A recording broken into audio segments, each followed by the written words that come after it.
Mini-sode. Welcome to iHorror Mini-sode about Scream 5. If you listen to our Scream episode, you already know that we loved it. So let's hop right into the stuff that the spoilery stuff. If you have not seen Scream or Scream 5, as we're calling it, go see it and then listen to this because we're going to spoil everything about it. Basically, this is all the stuff we can't talk about because we don't want to ruin it. So we're going to ruin it here because assuming you are taking the initiative to say, I have Scream 5 and I'm okay with you telling me all this stuff. Now, let's jump right into the biggest spoiler aside from who the killers are. Mm-hmm. They hinted in the publicity that not everyone's going to make it out alive. Well, our buddy Dewey dies. R.I.P. Yes, and he gets. We talked about the anger of Ghostface. Well, yeah, Ghostface gets freaking angry at Dewey. Yeah. Well, not even angry. It's like vindictive. Yes. Well, yeah, exactly. And the thing is, and this bums me out so hard because, and this happens in so many horror movies, Dewey had a freaking chance. Yeah. But it's almost like his own lust for vengeance got to him. Right. He had a chance to basically kill Ghostface and he didn't take it. So the tables were turned. He had to shoot him in the head. Yeah, he was about to. Yeah, and I do like that I feel like the bulletproof vest is kind of a throwback to Scream 3. Right. Yeah, absolutely. Yeah. But it also makes sense to wear a bulletproof vest. I mean, like, come on, you're going to be dealing with law enforcement if you're running around murdering people. Yeah. But it was fitting because especially in rewatching him, like very taken back on how great of a character Dewey is in Scream 1. You know, like he is a bit dopey, but like, it's a realistic, genuine dopiness that's just like a part of him. And then immediately with Scream 2, he's kind of a caricature. And by Scream 3, he's very much so a caricature, but it's kind of allowed.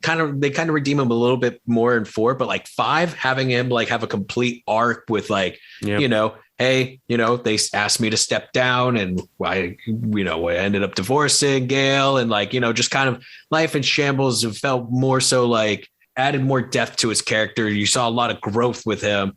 That didn't mean he had to die, but it definitely made that death feel more of an impact. I don't know if with what they were doing with the Gail and Sydney, if that would have had that much more of an impact. You know what I mean? Dewey is, like, of course, everyone roots for Sydney.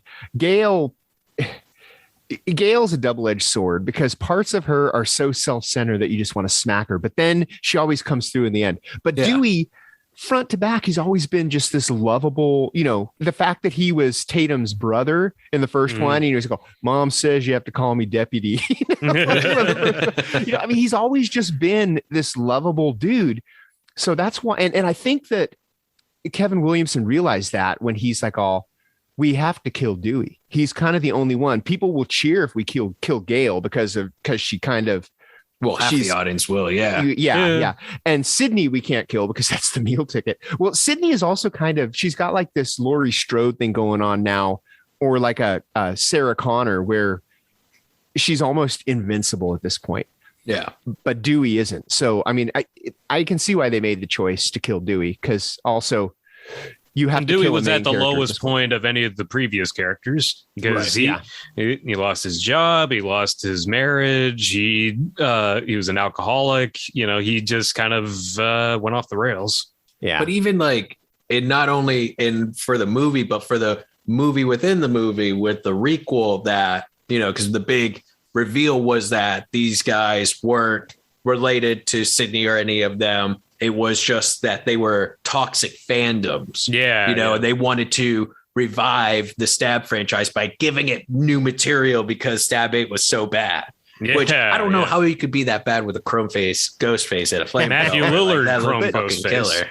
But also the people they were going after all were relatives of the original Scream people. And I want to ask both of you guys something because I feel like another one of the spoilery things is that Sam, her last name's Carpenter in the movie, but the very first time we see her, the spoilery thing is she is Billy Loomis's illegitimate kid. Her mom had an affair with Billy Loomis, so he's her father.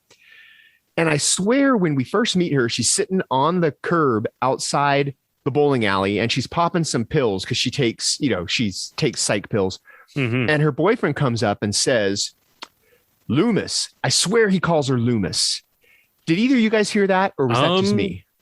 And this is before I knew who her dad was. But I also have a dog named Loomis, so I might hear Loomis and everything. But I swear he said Loomis, and then she to get her attention. So I don't know. I might have to look and see if I can find a copy of the script somewhere and see what he actually says. Right. Or just watch it with subtitles. That was one of the. I'm a little spoiled by home theater watching because there was a point during Scream 5 where I was like, "Oh, I missed that line. I can't go back. Oh, I can't turn on. God damn it!" You know what? I do that in my real life. I'll be driving and something will happen, and I'll want to DVR it back, but I can't because it's real life. I know. Spoiled by TV. This is what the pandemic has done to us. Yeah, but how beautiful, because that was the thing, especially with the first trilogy of Scream. With Scream 3, they went real hard with the slut shaming of Sydney's mom with Scream 3. It was just like, look at all these lives she's destroyed. We have 3 movies of lives that Sydney's mom has destroyed by being a raging slut, was like the premise of the first 3. Yeah. And so I'm really glad with these new ones that they've kind of swayed away from that. And it's been more about like the 4th one was about the infamous, Sydney becoming famous because of it, and her cousin wanting that. Yeah, the legacy. Yeah, wanting that legacy, wanting that 15 minutes of fame. And this new one, it's about toxic fandom and them feeling like they own it more than the people who went through it and are willing to be so toxic that they murder for it, because they want to have better material for it. Yeah, it all goes back to that infamous line from Billy Loomis, movies don't create psychos, movies make psychos more creative. Yeah. Speaking of Billy Loomis, what did you guys think about him as the dark passenger?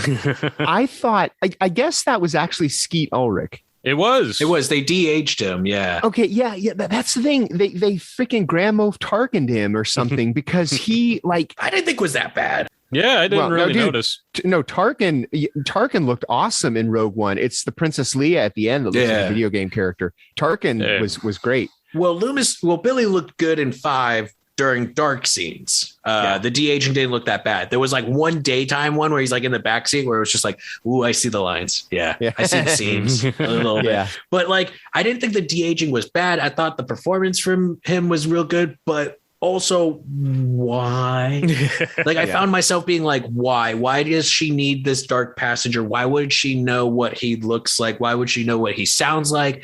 Why would, if she did not know him and didn't know about him until her teenage years, then why would he be such a big presence in the back of her mind? Is she really broken? Is this something that if you're going to sit there and tell me that toxic fandom duo were the ones putting that in her head, that seems like a bit of a reach. You know what I mean?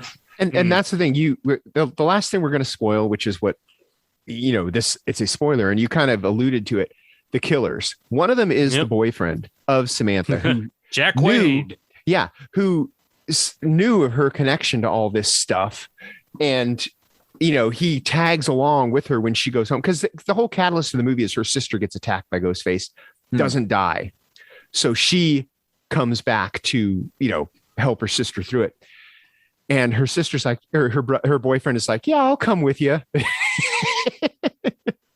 And it turns out there's another reason why he wants to come with her, because he's one of the killers. And of course, because there's 2, the other one is one of their friends this is the toxic fandom one, who wasn't related to anybody that was from the original. Was she from the original crime? She was just friends with all of them.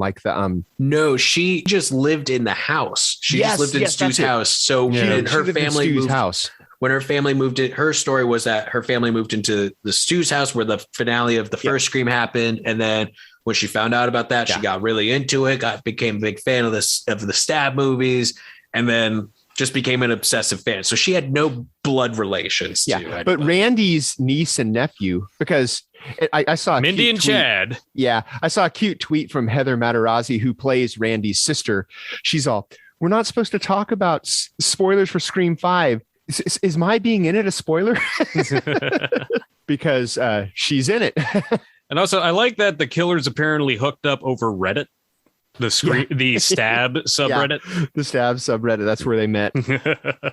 Go figure. Yeah, no, I thought it was very topical in the way that, Scream tackled a lot of the trends and, like positions of horror at the time in 96. And so it only made sense that the new Scream would butt heads with, kind of the current trends and goings-ons of not even just horror, but kind of fandom and state of film in general. Just kind of all the stuff about requels and toxic fans and internet culture. And also, I do love how like every Ghostface kind of gets a tech upgrade for whatever decade they're in, and so this one had like all the these Ghostfaces had like the smartphone stuff and like the security locks and the neck voice changer. So so all the tech stuff like that. It is always interesting, kind of just how Ghostface updates for the times, both culturally and technologically. Yeah, still not as bad as what was it? And I'm glad they never went for it, basically, but they made the joke in Scream 4 about the Facebook's Ghostface killer, Like, I'm glad that they never fully did that in like a Scream movie, like, but they just made that joke like, we could have done it, but we didn't. Yeah, I'm glad. The bad knockoffs in our inverse did. And isn't that like kind of the fun thing, like ever since they established like that the Stab movies exist, is that they could do stuff like that where it's like, hey, that really bad idea you had in the second draft? We're going to put that in the Stab movie because your idea was the terrible. Time travel one. Yeah. I still want to know how Stab 3 exists after the events of Scream 3. Okay, first of all, I've seen people have this question on Twitter, and it's pretty obvious. Obviously, they never finished the Stab 3 that was being filmed in Scream 3. That kaputs. Most of the people were dead. They might have used that footage, but it would have been in bad taste. They clearly went back maybe a year later and did it, but basically made Stab 3 Scream 3 based on what the events of Scream 3, So they probably it was about the making of the old Stab 3. Yeah, it was about the murders that happened while making Stab 3. So I bet Stab 3 was meta as fuck. But I bet it was found footage. It could have been too. I mean, it could have been. But it's weird because everyone's like, oh, well, who finished Scream 3 and all that? But they said in 4, I think it was, that only the first 3 were based off of Sydney's life and that she sued after they couldn't use the material anymore. But in Scream 5, they alluded that it wasn't, or it was like flip around, something like that. I remember there being some continuity error about it, no longer being about Sydney's life after 3. But then there was like some stuff going on with like the sequels where it was. I don't know. That's been the one that's messed me. We know they finished Stab 3. We know this. Well, of course, because then there wouldn't have been a Stab 4 or a Stab 5 or a Stab 6 with the time travel. Was it Stab 6? I don't know. I need to beef up on my inverse moves. I loved that about Scream 4, how there are like 3 different beginnings and it's just people watching Stab movies. It just so meta, it creates an Ouroboros. Plus, who doesn't relate to when the Anna Paquin and Kristen Bell bit where Kristen Bell just goes, "Shut up, you're ruining the movie," and just stabs her. It's just so cheesy and over the top. And then you're sitting there worried, like, "Oh God, are they going to do 8 more of these like fake out intros?" Jesus, they should have done another one that's like 2/3 of the way into the movie, so you didn't even know you were watching Stab. That what would be great is if they make a Scream movie, but all it is Stab 10, right? But you don't know it's Stab 10 until the end, and then it's just Sydney and Gail sitting in the audience going, "What the fuck was that?" And that's get my lawyer on the phone. But that's the thing, is if they really screw up a Scream movie, that's all they have to do is just add a mid-credit scene of them going, "What was that?" And then it's just like, "Oh, you went so meta, you actually made a Stab movie to save your franchise." Oh, geez. Okay. On that's it right here. We spoiled Scream 5 for you in more ways than one. And also threw out some ideas on how to ruin the franchise. Yeah. Thank you, Hollywood. All right. So, Hope that you watch Scream 5 before you listen to that. Otherwise, there's no need because we just told you all the good parts. No, still watch it. We will see you with the next episode. Until then, I'm James J. Edwards. I'm Jacob Davison. And I'm Jonathan Crea. Keep your eye on minisodes. Keep your eye on minisodes? That's what I said last time, too. Keep your mini eye on horror. Keep your little eye on our minisode. keep your middle little eye. What? On horror. I don't know. Keep your one-eyed Willy on horror. No.